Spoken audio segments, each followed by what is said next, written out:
Canaris, che sono conosciuti tante isole dal buon clima, sono di origini vulcaniche e Tenerife, che è la più grande delle 7 isole, anche se è al mezzo dall'oceano e circondata di acque, in realtà è più montagne che mare.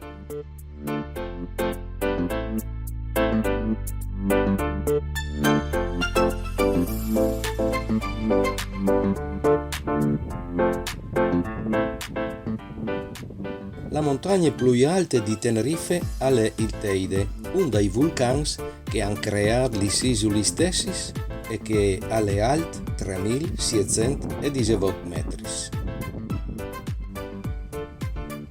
Per suoi particolari bellezze naturali, ma soprattutto paesaggistiche, dal mese di giugno del 2007 il Teide e il suo parco è stato riconosciuto patrimonio dell'umanità.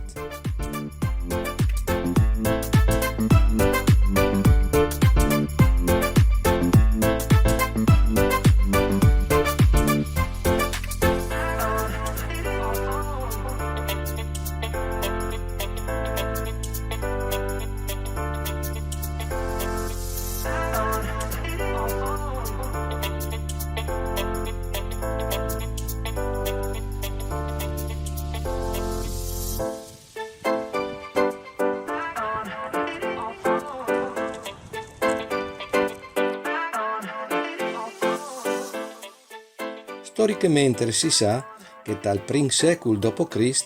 il re Juba II di Mauritania ha finanziato un'espedizione alle isole Sfortunadis che si presume a Sevin gli Canaris.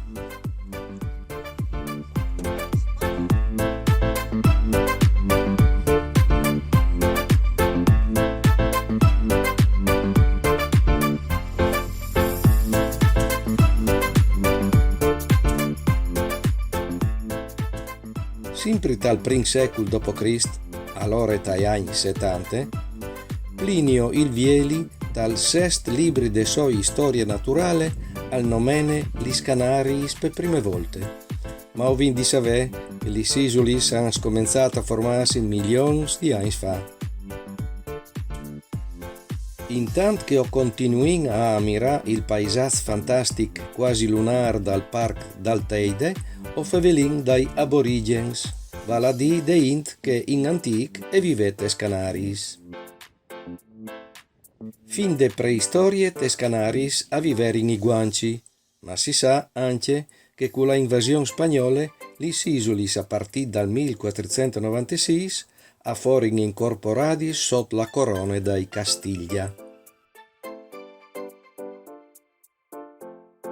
Sotto de Spagna, tes isolis la popolazione è aumentata di colpo per via del sviluppo de produzione del zucchero che i grandi proprietari avevano istituito e che in queste coltivazioni come lavoranze avevano doprato tanti guanci che i neri come sclavi. Ma con la int aumentarono anche i consumi dei prodotti essenziali. Aghe e len allora accorrerono il risi di finì. Al fo perché che a partire dal 700 tantissimi famiglie sotto la pressione delle autorità a scognire in partì per Cuba, Honduras, Uruguay, Venezuela e altri paesi per colonizzare l'America del Sud.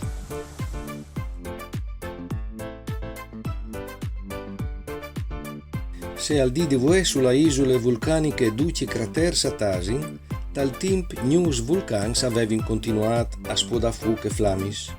Riferendomi alla isola di Tenerife, gli sbocchi vulcanici che a memoria di uomo avevano creato problemi con le sue eruzioni, erano stati che dal vulcano Boca Congrejo dal 1492, che dal vulcano Montaña de Arafo, dal vulcano di Fasnia e dal vulcano de Siete Fuentes dal 1705.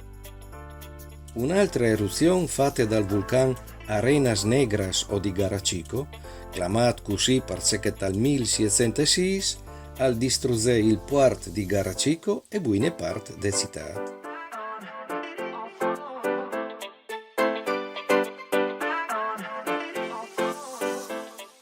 E un'altra eruzione che è di Sciahorra dal 1798. La più recente, documentata anche con qualche foto, è stata che dal vulcano Ciniero, dal 1909.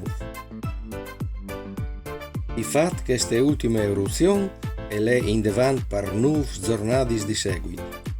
I primi momenti a fuori trementi, paurosi, ma per fortuna la India si ne accorge subito che la colata lavica non era così devastante e la paura è diventata curiosità.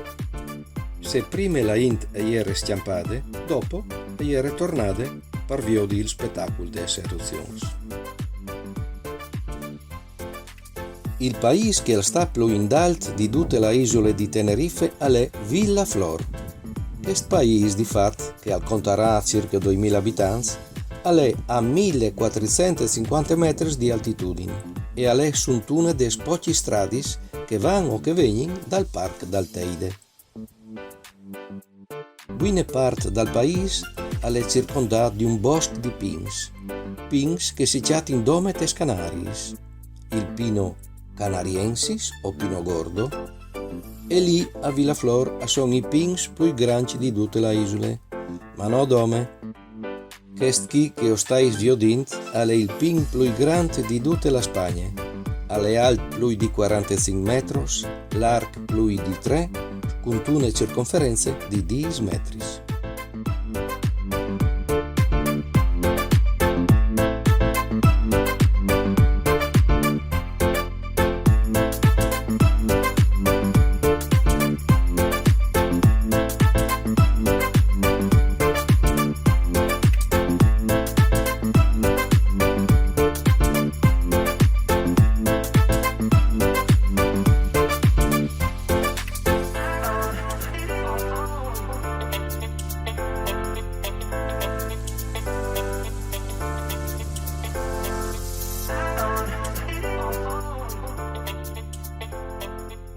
L'acqua a Tenerife è scarsa, ma a Villa Flor esiste una fonte di acqua naturale che qui che le beve al recupero in salute.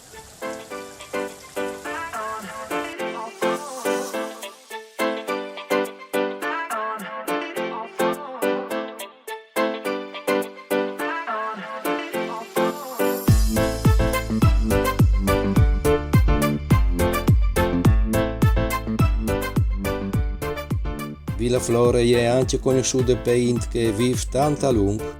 A contin che dal 1869 al vigni battiato un frutto davanti dal pari, dai 4 nonos, dai 8 bisnonos e dai 16 trisnonos. Per res che vive in quel paese, al sevi una grande fortuna. Finché io sing in tempo allora, faseresti ben a trasferirsi là. Mandi.